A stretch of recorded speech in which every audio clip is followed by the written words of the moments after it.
Hi, I'm Len Epp from LeanPub, and in this Lean Publishing podcast, I'll be interviewing Paul M. Jones. Based in Burns, Tennessee, Paul M. Jones is an internationally recognized PHP expert who has worked for organizations in many different sectors, including medical, nonprofit, educational, and military organizations. He is the lead developer of the Solar PHP framework and lead on the Aura for PHP project, and was a founding contributor to the Zend framework. Paul is a regular speaker at technical conferences worldwide and blogs at paul-m-jones.com. In a previous career, he was an operations intelligence specialist for the U.S. Air Force. Paul is the author of the LeanPub books Modernizing Legacy Applications in PHP and Solving the N+1 Problem in PHP. In Modernizing Legacy Applications, Paul explains how to get messy legacy PHP code in order, using a series of specific steps to turn it into an organized, modern, testable application.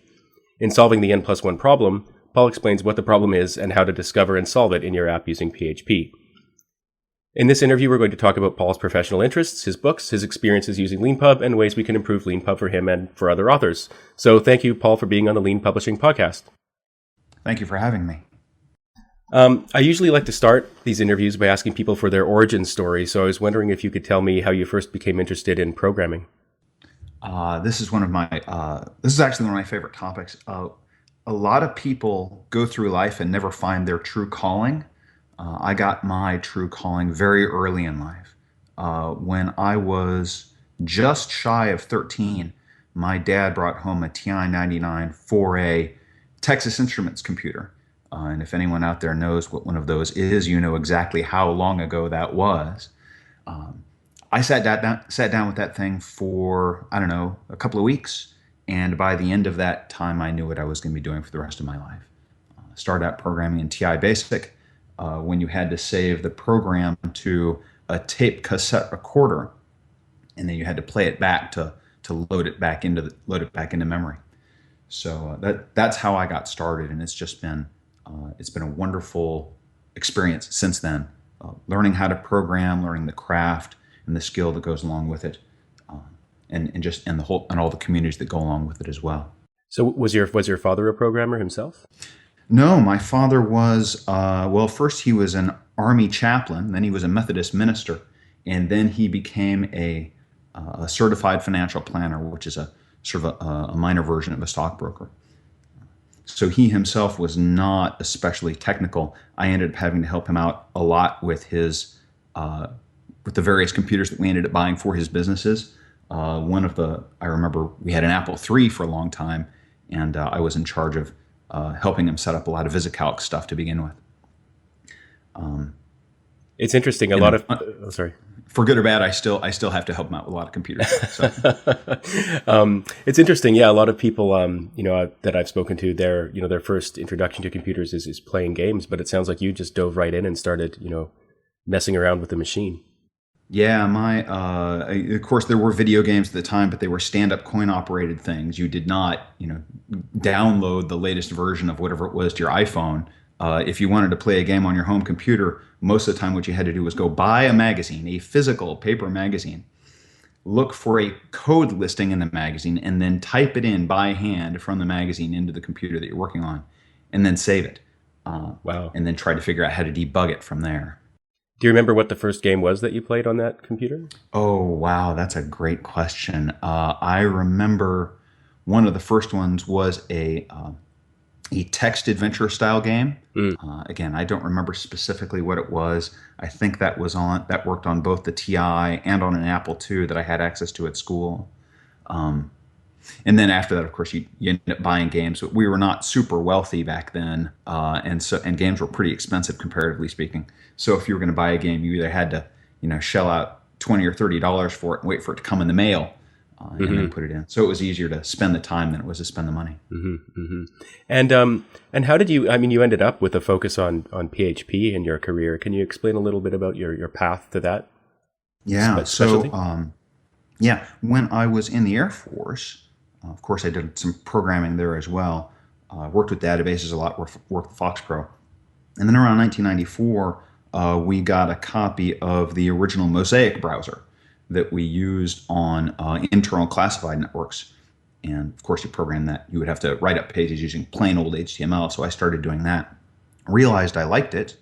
When I got out of the Air Force, I continued working with web pages, that kind of thing, and trying to attach databases to them. One of the first database systems that I worked with attaching it to the web was FileMaker Pro. Again, that should give you an idea of how long ago this was. Using, I think they called it CDML, Claris Dynamic Markup Language. And in doing that, that was fun. Did that for one of the colleges that I was working at, for the college that I was working at the time. And then I heard about this thing called MySQL, which is a real SQL database system, and this language called PHP that you could use to interact with that and then generate a web page from it. And that sounded interesting, so I started on that. That was in 1999, and I've just kind of kept doing it since then. You mentioned that you were coding when you were in the military as well, and I saw from your bio that you've worked for a number of different types of organizations, and I think people might be interested in knowing if there's any sort of stark difference between, say, coding in a military organization and coding for, say, a company or a nonprofit. I guess it would depend what sector they're in, but. Yeah, exactly. And my programming work in the military was sort of secondary to the work that I was doing. My primary work was as what's called an operations intelligence specialist, as an enlisted guy. But they put me in charge of training other people who were in the organization, and then to keep track of that, a lot of that training, I ended up with, like I said, FoxPro and a couple of other things. So the programming for that was, again, secondary to the job. It was in support of that job. Programming there did not strike me as especially different than programming for any other client on the outside, but then that's because it was a sort of a small local client compared to the rest of the military. It was just for my organization. So I have not found any dramatic differences other than the need to make sure that whatever you did in the military stayed in the military. There was no open source, anything like that. So everything you did had to be kept under wraps. Whereas out here in the civilian world, you've got all this open source stuff, which is fantastic to work with, and you can share both your solutions and your problems with everyone else, and have everyone else look at what you're doing to tell you what you're doing wrong, and maybe help other people figure out what they're doing wrong. So there was that difference.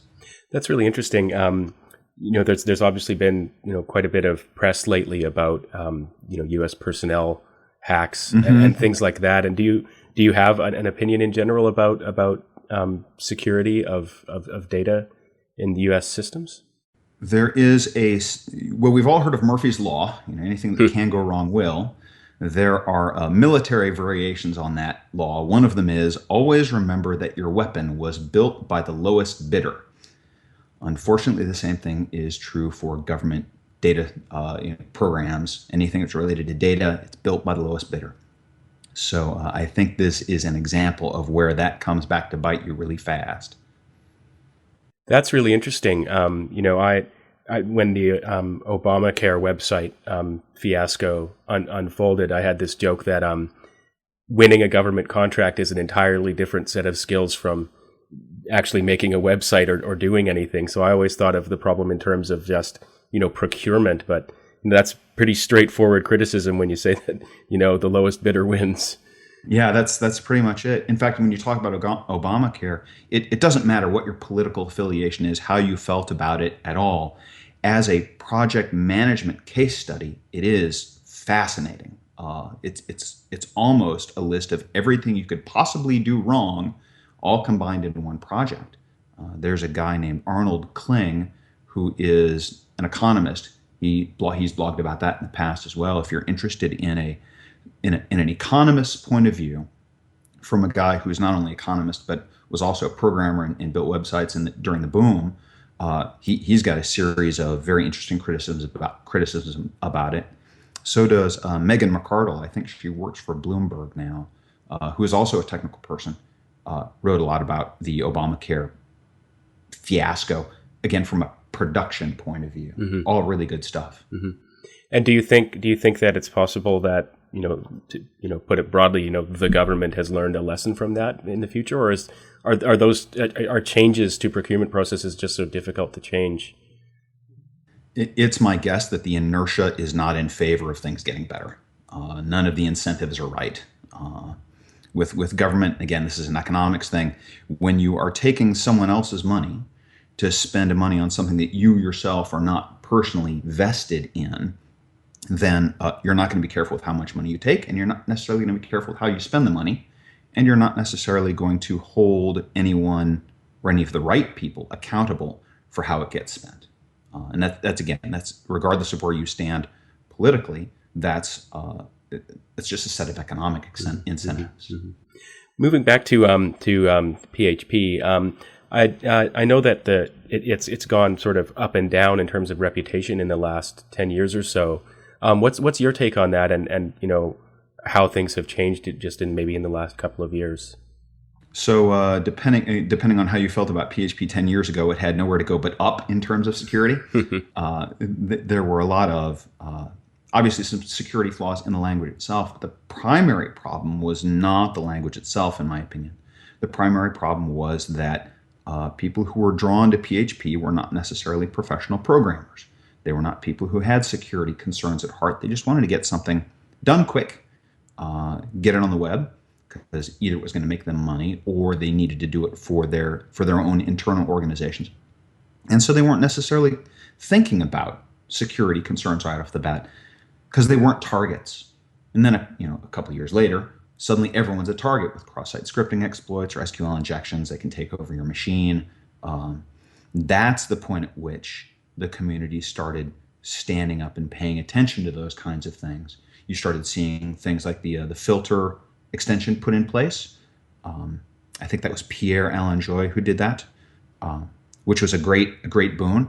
But in addition to that, there was widespread education, if by no other means than by word of mouth among developers, that these kinds of security flaws existed and you needed to watch out for them. So I think that security concerns have been addressed by the language, but it's been primarily addressed by the better education of the people working in the language. Okay, great, thanks. You're the lead developer for something called the Solar PHP framework. Can you explain a little bit about how you got into that and what it is? Solar is actually an older one at this point. Okay. Way back when in 2002 or 2003, I became aware of a project called PEAR, that's P-E-A-R, collection of libraries. And I wrote a small, what I call the foundation, not a framework, because back then the word framework was a bad word to use in PHP communities. So I called it a foundation, and it was a collection of libraries from PEAR to do all the basic things that you needed to do, like database connection, authentication, caching, logging, stuff like that. And I realized when putting this together from those other libraries, that none of the libraries really worked the same way. Even though they were all part of the same project, they were all from different authors under one banner. So they didn't look the same way, they didn't feel the same way, you didn't call them the same way. So with that in mind, I decided that I wanted to start another project where those individual libraries would all look and feel the same way. This was right around the time that PHP 5 came out, so I figured it'd be a good time to make a break with that older system and start putting together a new set of libraries. Solar originally stood for Simple Object Library and Application Repository, but it ended up being this monolithic thing where you downloaded everything all at once and used all of it whether you wanted to or not. That turned out to be the standard for framework projects at the time.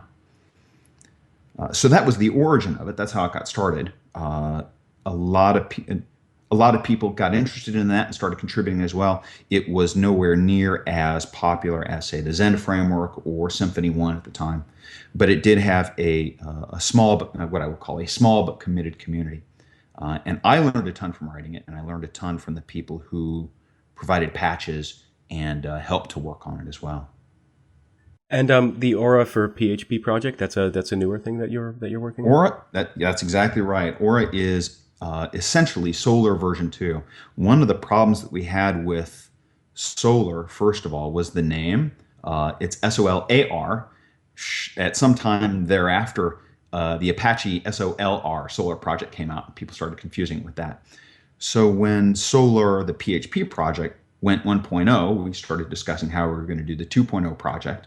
The first thing we decided was that we needed to change the name. So we settled on Aura as sort of a pun on the name. AU is gold, a sun symbol, and Ra is a sun god, so Aura.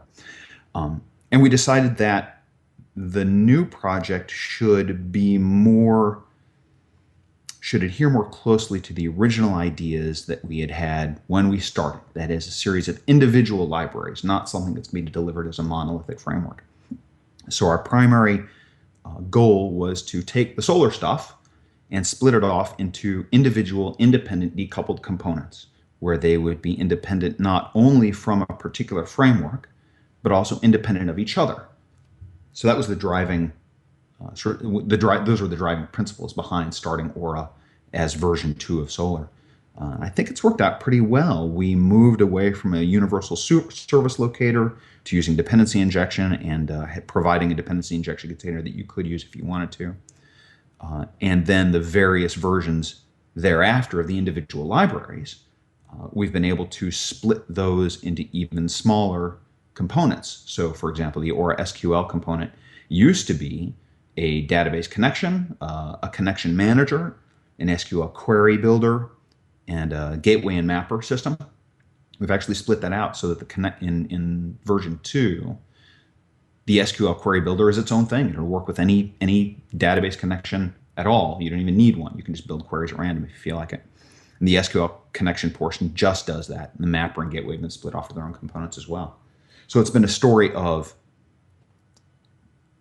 reducing the size of the individual packages so they can be recombined in any way you like. Great. Yeah, thanks. That's really clear. I was wondering what motivated you to write Modernizing Legacy Applications in PHP on LeanPub? So the first motivation was I wrote a talk called It Was Like That When I Got Here. Subtitled Steps Toward Modernizing Legacy Codebases.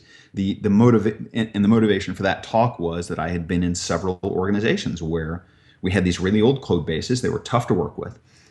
And over the course of several years, over several different organizations, I came up with a list of steps and notes for myself on how to reorganize these code bases and make them easier to work with so that we could add features more quickly, fix bugs more easily, and isolate things more easily.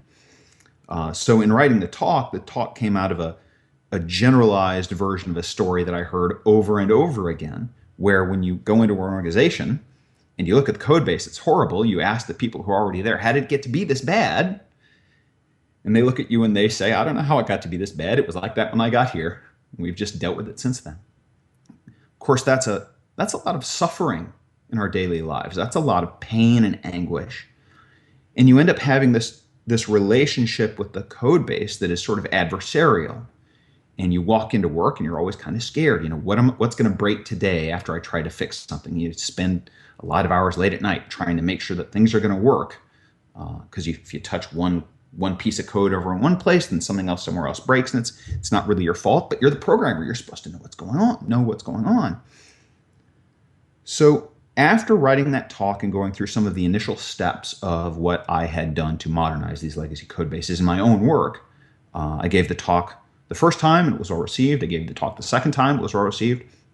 Third time I gave the talk, some people came up to me who had attended the first one. And they said, yeah, we've done it all. We've done everything you said. What's next? Because it's not really where it needs to be yet. Well, I had this huge list of notes already. And it turned out that the timing was right for me to sit down and take all of those notes and compile them into hopefully a good how-to instruction manual on exactly how to follow these steps, follow these principles, and through a series of baby steps, end up on the other side with a code base that has gone from this spaghetti mess to something that is auto-loaded, dependency injected, unit tested, layer separated, and front controlled. And based on the feedback, I think it's been a success in those terms. Fantastic. Yeah, it's great to hear when things develop from talks like that, and getting feedback from people that they like it, and then wanting to share it with a wider audience over time, and at any time when they want to read it. Right. I was wondering, in the introduction to the book, you talk about you define legacy applications, but you make some comments specifically about the nature of PHP legacy applications, and I was wondering if you could maybe say a little bit about that. Sure. So first of all, the word legacy carries a lot of baggage with it. Normally, when we think of legacy code, we think of something that is merely old. It's 5 years or 10 years old, or is developed according to old principles, or it was merely there before I got here. And so by definition, every programmer who comes onto a job looks at all the code that was already there as legacy, no matter how good it might actually be. But in the work that I had done that led me to write the book, I discovered certain patterns cropping up over and over again as to how these applications had been constructed. And some of the points in those patterns included things like globals being everywhere, using globals, or there being evidence of having attempted to rewrite it using a framework more than once. So you'll walk in and you'll see a code base where you can see, evidence that there's one framework, they've tried to apply one framework and it never really finished. And then another programmer came in later and tried to apply another framework, and that one never really finished. And so you've got this code base with a mess of idioms in it from different systems. Or that there is a poor separation of concerns between them. You've got, and this is especially true in PHP, where you've got a page script that sits in the document root that has a lot of includes in it to execute logic. And those includes, when you combine them all, end up combining the concerns of the model and the view and the controller all into the same scope. They're all sharing each other's variables. So that the typical PHP application in those cases ends up looking like what I call an include-oriented system rather than a class-oriented or object-oriented or even procedural. It's include-oriented, and it's page-based because you browse to these pages that are sitting directly in the document root, and each page is responsible for setting itself up and tearing itself down. Those and other factors are the terms that I use to determine whether or not something is a legacy application in PHP land or not. Mm. And you talk about how the way that people come to PHP in the first place has a specific impact on legacy applications in PHP. That's exactly right. One of the great things about PHP is that you do not need to be a professional programmer in order to use it. If you've got a business idea, or if you're just working for your organization, you're not necessarily a technical person to begin with, you hear about this language PHP, you know that you can type in a few lines of code and get something actually running on a server.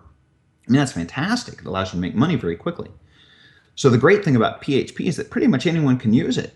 But the great thing about PHP is also the terrible thing about PHP, and that is that anyone can use it, whether they are a professional or not. So the people who write these programs, even if they are junior developers who will end up being professional programmers, PHP allows you to do a lot of stuff that maybe you ought to be doing in the first place, like combining concerns, that kind of thing. But it lets you get up and running so that you can get something productive on the web. And then you turn away and you go to do your next thing. Unfortunately, what's left behind is something that's kind of a security and maintenance headache because you weren't necessarily thinking about in advance good architecture. You weren't thinking about it, whether you'd be able to test it automatically or not. I mean, testing, who needs that? I can look at the page and I can see that it's working. Clearly, it's all right. And that's great until your first SQL injection hits or until your first cross-site scripting problem hits. And then you're left with this horrible mess. In reading a book called The Inmates Are Running the Asylum by Alan Cooper, I found the right, what I think is the right analogy for this. When you look at these code bases, it's like looking at a dancing bear. When you look at a dancing bear, you're not thinking that maybe its pirouette is off balance or that its plié is not at full extension. You're just amazed the thing dances at all in the first place. Looking at the code bases is a lot like that. You wonder how this ever worked. That's a really good image. You also talk about how when people are faced with this situation where they've got this terrible legacy code, that often they have a desire to rewrite the whole thing, which I guess in the context is understandable. And you also write specifically about developers who have the desire to become one's own customer. And I was wondering if you could explain. I mean, I think it's kind of clear, but I was wondering if you could explain a little bit about that kind of image of wanting to be your own customer and why that's a problem. So every developer, first of all, no developer ever looks at anyone else's code and says, this code is fine the way it is. We're going to leave it alone. The first instinct of every developer when they look at someone else's program, no matter how good it is this is not the way I would have done it. It needs a rewrite. So because we have that first initial instinct every time we need to be suspicious of that, it turns out that instinct is very self-serving in a lot of ways. We're not necessarily looking at it to rewrite it, to make things serve the customer better or for the program to be better, we're doing it because we want it for ourselves. And if we want it for ourselves, that means that we get to be the customer then. And I get to determine what the needs are for it. And it should be done the way I want it to be done. So we use ourselves as a reference point instead of using some external concern as a reference point. And treating oneself as the customer includes things like, well, I want to use this new framework X, this is because that's the newest, hottest thing. So clearly it should be rewritten in that. Or that the way this has been put together is not the way I would have put it together myself. So I am going to be the determinant of what is right in this case, regardless of what any external concern is, and do it the way I would have liked, rather than looking at it and saying, well, it's serving its purpose pretty well. Other people are paying for it. Maybe we should mostly leave this alone and only tinker with it around the edges, or make sure that it keeps working the same way, but just to improve the quality of what's going on under the hood. The neat thing about being your own customer is that it, if you'll pardon the phrasing, it feels very sexy to do a complete rewrite, because then you get to do it, quote unquote, the right way, the way it should have been done. The problem is that makes you very optimistic as to how well it's going to go. The joke that I make about rewrites is, you're going to estimate that it's going to take a certain amount of time. Of course, everyone's got their favorite estimation techniques. Normally, it's pick some estimate and then double it, and that's how long it'll really take. So you add some buffer. But when it comes to a rewrite, it's not enough to just double it. You also have to convert it to the next higher units, so that if you think it's going to be a six week rewrite, it's really going to be about 12 months. That's because there's so much going on in the system that you're blind to, that your optimism blinds you to. And then when you're 12 weeks into what was going to be a 6 week rewrite, you realize how long it's really going to be. You start cutting corners, you start taking shortcuts again, and you end up with a system that's just as bad as the old one, just in different ways. Yeah, I think you mentioned Netscape as an example in your book. I think, did you say it took them 3 years or something to do their rewrite? Something like that. I don't recall. I cribbed that one from Joel Spolsky. Right. The idea is that Netscape looked at their code base and said, it's we need to completely redo this, and maybe that was true, but they went out of business doing the rewrite. They're Mozilla now. They had to completely change everything about their business in order to make that happen. And if you're in a position where you can afford to do that, maybe a rewrite is for you. But most people that I know do not have either the money or the time to actually go through with that kind of thing.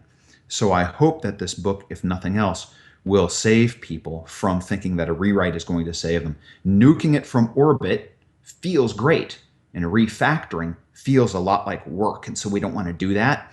But it turns out the refactoring, even though it feels like work, has the benefit of actually working, whereas a rewrite most of the time is just going to blow you up. You recently, I think it might have even been just over this past weekend, you held an online boot camp, walking people through the modernizing process. Can you explain the motivation for setting up that boot camp, how you set it up, and how it went in the end? Yeah, so I was invited to speak at the Zend conference. I don't remember if it was last year or the year before, where they wanted a tutorial session on basically working through the book. So I put it together, and it ended up being something like 380 slides worth of information or something like that for a 3-hour slot. So I presented it to a full room. I was very happy about it. Unfortunately, I had to cut out about a third of the information in it, and I had to skip one entire chapter because it's just too much to go over at once. So I figured that if I could present it online to a committed audience over the course of a weekend, rather than in one 3-hour session and try to shove everything in there, that would be a better way of delivering the information. And it turns out to have been true. We worked through essentially the same set of information, but I was able to spend a lot more time showing examples and working through, basically doing limited code examples while doing it, and people could ask questions while I was doing it. It took the full 8 hours to get through it, so I really don't remember quite how I got through any amount of slides in 3 hours previously.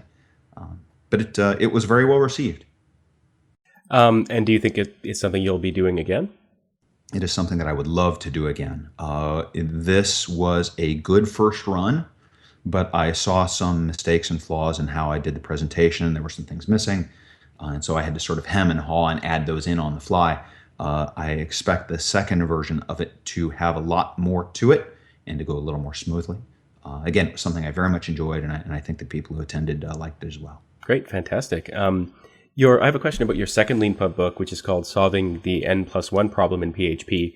And I was wondering if you could just explain what that problem is and why it's important. Yeah. The N+1 problem essentially is a number of queries problem when you're putting together your objects. It's not something that applies just to PHP. This will happen in any language. In fact, when I first encountered it, it was happening as a series of stored procedures in Postgres. The idea is this. If you've got, say, a blog post or a series of blog posts, and you want to get all of the comments for all of those blog posts, generally what happens is developers will first get the list of blog posts, so they get a list of 10 posts, and then they loop through that list to get the comments on each post and attach the comments to the post objects. What happens in that case is you end up making 11 queries, one to get the original set of 10 posts, and then one query for each of the 10 posts that are in that collection. So you end up with a total of 11 queries.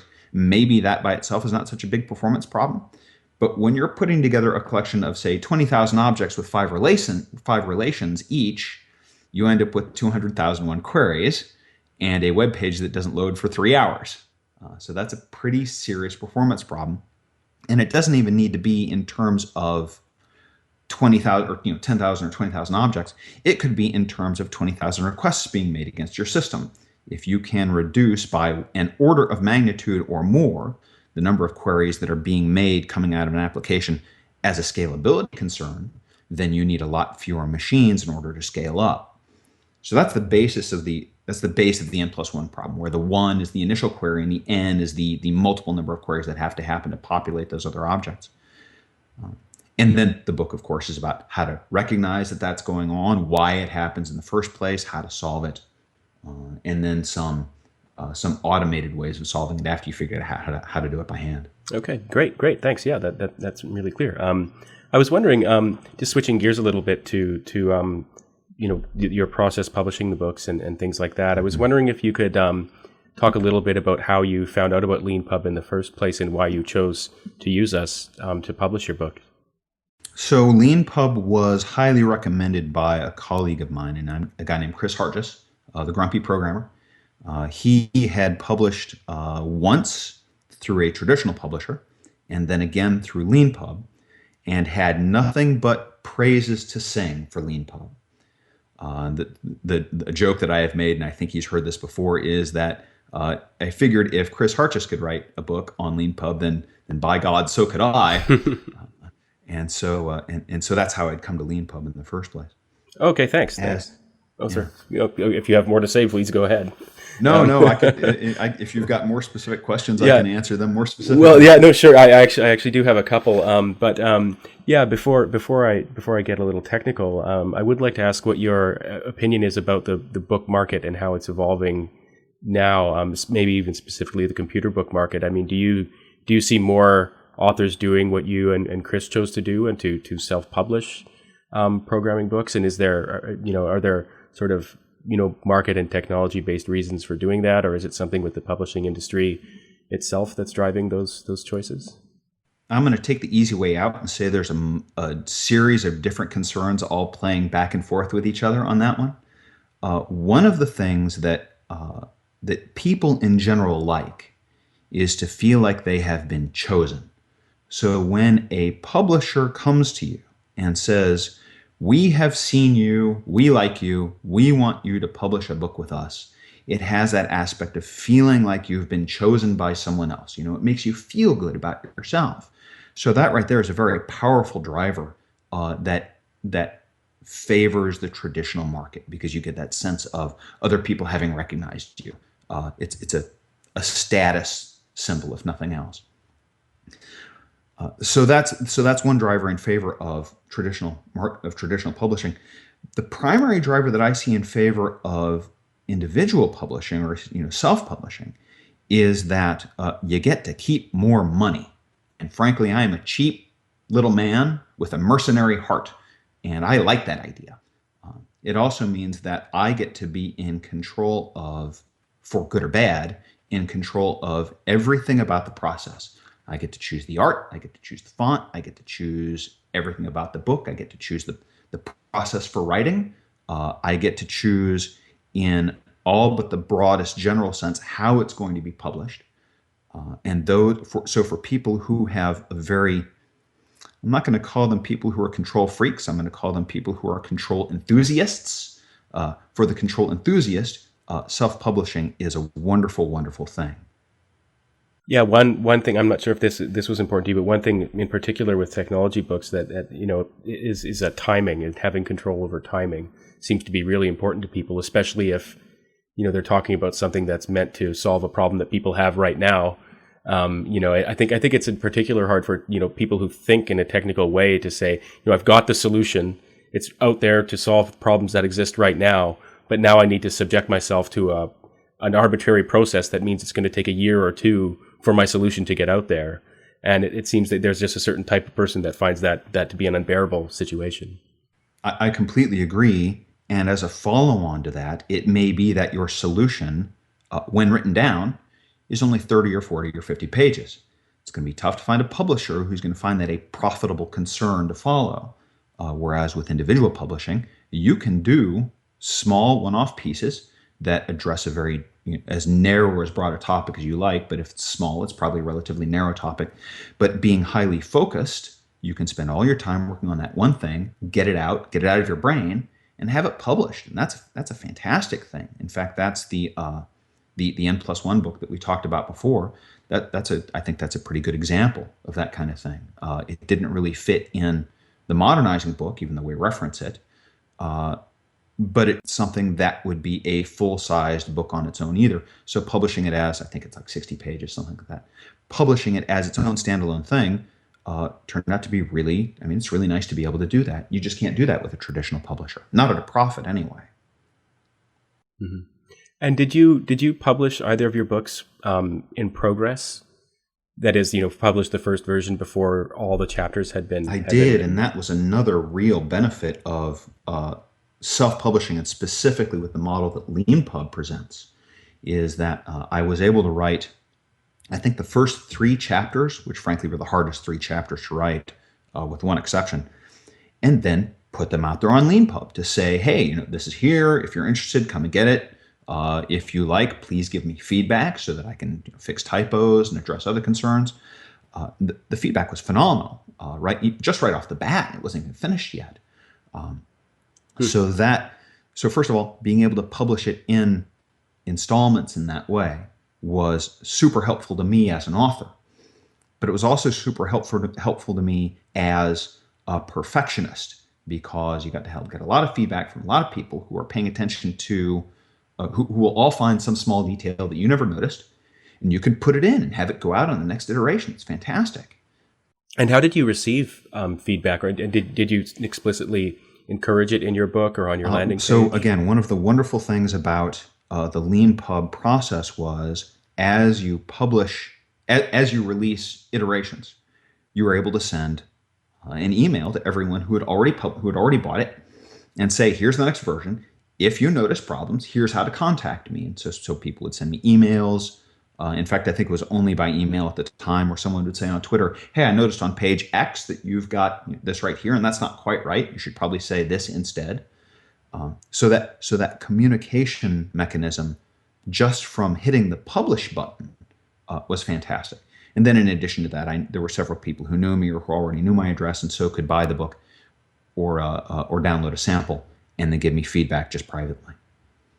Yeah, that's really interesting. I have a question related to that. So just for anyone listening, the way our emailing readers feature works in LeanPub, it's that when someone publishes a new version of their book, they have the option to send a message to all readers, and that message goes to you by email, but you don't actually see the author's email address, and the author doesn't see your email address either. So we facilitate communication without revealing email addresses to people, although it is possible. And then for you to share your email address with the author, and this is my question to you, Paul, is that, did you feel that was a loss that you didn't have email addresses for all your readers, or was the sort of not exactly double blind, but was the sort of blind communication system that we have, did that work just fine for you? It worked just fine for me, But that was mostly because when people would email me, or when they would contact me through the LeanPub system, they recognized that it was essentially a double blind system. So if they felt like giving their email addresses, they would, and if they didn't feel like it, they wouldn't. But in every case, I can't think of a single case where this wasn't true. Everyone wanted to provide their email address as part of that communication. So I did not feel like I was missing out on anything. And if nothing else, it felt more valid that they were not required to put an email address of some sort, that they wanted to actually have this communication back and forth. And that was very satisfying, if that makes sense. Okay, thanks. Yeah, no, that's really clear, and that's really good feedback for us to know that works that way. I was wondering, as you were saying about sort of control enthusiasts, a lot of authors who use LeanPub are very opinionated about their writing and publishing tools, and I was wondering from your perspective if there's anything that stood out that you think we could improve. That's a really good question. I can't think of anything offhand in terms of the tooling that goes on. I just use a text editor and work in Markdown. I use Markdown for everything personally anyway, so that was not such a big deal to me. Having the Markua superset of Markdown was also very nice. If there was one thing that I think could be improved in terms of things on LeanPub side, and I think I've mentioned this to Scott and one of the other guys at LeanPub, is that it would be nice to be able to publish the sample separately from the main book, so that if you want to make a change to the sample or add or remove things from it, it would be very nice to do that independently. I am aware that the back-end production process for those two things is probably closely tied to each other, and so decoupling them from each other might be a very difficult thing to do. But even so, as an author and as the person doing the publishing, I personally would find that pretty useful. Having said that, that is the only thing that I've run into that's been even mildly inconvenient, and everything else about the LeanPub publishing process has been very straightforward and very easy to use. Okay, thanks very much for that. And that's the way LeanPub works right now, is that if you want to update your sample book, you have to hit the publish a new version button, which if you haven't changed your core book, won't change anything. But it's an important there is a distinction obviously between updating your sample and updating your book, whether you do them both at the same time or not. And it certainly would make there would be a sort of logic to having them be separate processes, but and so perhaps one day we'll do that. But right now, they're pretty closely intertwined, those two, the generation of those two things. I guess the only question I have left is, are you planning on writing another book? And is there one in the pipeline right now? There's nothing in the pipeline right now. I do have some general, vague, ethereal ideas about what I would like to do next. One of them is to write a book about action domain responder, which is a refinement of the model view controller pattern that applies more specifically to web applications than it does other kinds of applications. That would likely be a very small book. Another one that I've got in mind is there is a culture of what are called preppers, people who like to be ready for emergencies, that kind of thing. And I would like to write I have considered the idea of writing a book specific to my experiences in putting together my own little stash of stuff and how I went about doing it in a step-by-step way, so that it didn't have to be this gigantic expense all at once. It could be this small step-by-step thing, sort of like the modernizing process was for applications. That's really interesting to connect those two things. Well, that would be great to see that. Okay, well, Paul, I'd just like to say thank you very much for your time and for being on the Lean Publishing podcast and for being a Lean Pub Thank you author. very much for having me. Thanks.